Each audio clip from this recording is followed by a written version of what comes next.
the context into which the game is released is a bit interesting.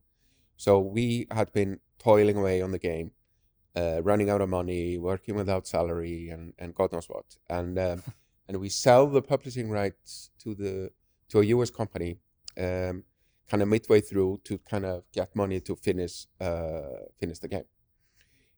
That company actually decided to close down their games and interactive software division.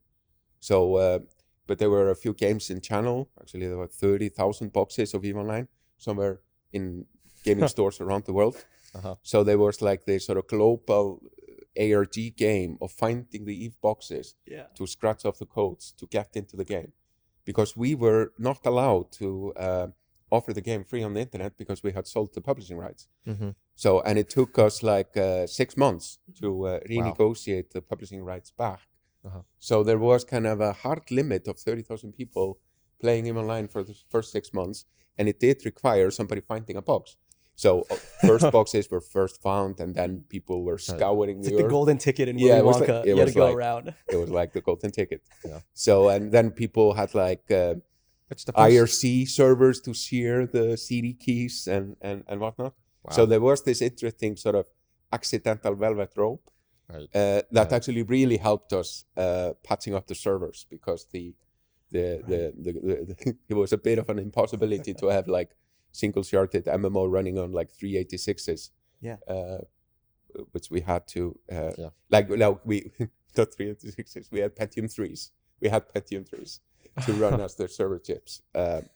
So there was a lot of optimization we did during that era that kind of, I think, helped a lot. We've been optimizing the servers ever since, but for the 6 months there was kind of a hard cap. Okay. And how did you, I think one of the things that most MMOs today struggle with, and we've seen it with like New World and Lost Ark and the most recent batch of MMOs that have come on the market, is just solving the cold start problem, right? You have an empty server, you have worlds where like there's all this content and beautiful stuff created, and no one's playing. And then it's kind of a chicken and egg problem, because I only want to play if the two of you are playing, and then, so on and so forth. But how did you guys solve that with the initial release? This accident with the boxes and the 30,000 cap, in a way, helped the game a lot, because that initial cohort of 30,000 people had like 6 months to build the social infrastructure to onboard the next wave. So often the problem with new MMOs, which are built around sometimes, but not always, a form of social emergence, is that there needs to be like a hierarchy to the community. It's a little bit like a school system. If you only have 6-year-olds, you have one gigantic 6-year-old class, and you don't have 7, 8, 9, and 10. So you don't really have a pipeline of different cohorts that kind of work together to create, in this case, in EVE Online, to create the universe. So the fact that the game had kind of an opportunity to build a bit of its initial social infrastructure with this kind of accidental velvet rope entry due to the boxes, then made it such that when people started to come in, they were meeting an infrastructure that could onboard them. So that, I think, helped a lot, that we didn't have this kind of people rushing in, nothing really works because there is no infrastructure, and then people not wanting to be around for that. We always had the reverse. We kind of grew steadily up to the scale it is at now. So, interesting. To take it a little further too, another kind of thing that restrains MMOs, like modern MMOs, is the players are just too smart and they're too good, and they climb through and burn through the content too fast, and the end game appears too quickly.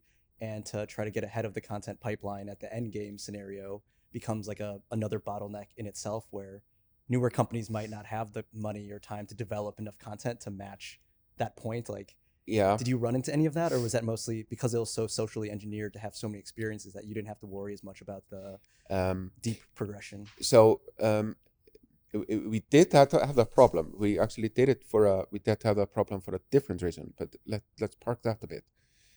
Because the game is so much about the economy and other people competing and cooperating, that the game more auto-balances itself, because the content of the game are things that players create. Players are creating corporations They are recruiting people into the corporations. The corporations have agenda to occupy territory. They're in constant ebb and flow with other corporations taking their territory away, and all of that ebbing and flowing. That becomes like, so we often call it like the infinitely scalable storytelling engine. That people are really making their own adventure, telling their own stories. So we don't have to as much be introducing storylines and content, etc.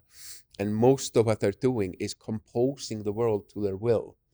But we did have a problem with the content treadmill, because we had designed the game such, we had meticulously calculated the sizes of cargo holds, the distance to to asteroid belts, to space stations, what was the potential yield of a spaceship over time. We had like a lot of Excel sheets calculating this meticulously. Then the players found a debug feature in the game, which wasn't supposed to be there, is that for debugging purposes, you could like eject something from your cargo hold, and a cargo container spawned around it, and that stayed in space for an hour. This was something put in the game for debugging purposes. But players found that if you placed such a container, a group of people were mining into the container, and somebody was doing the hauling back and forth, they could vastly leverage how many minerals they could acquire from an asteroid field to a space station.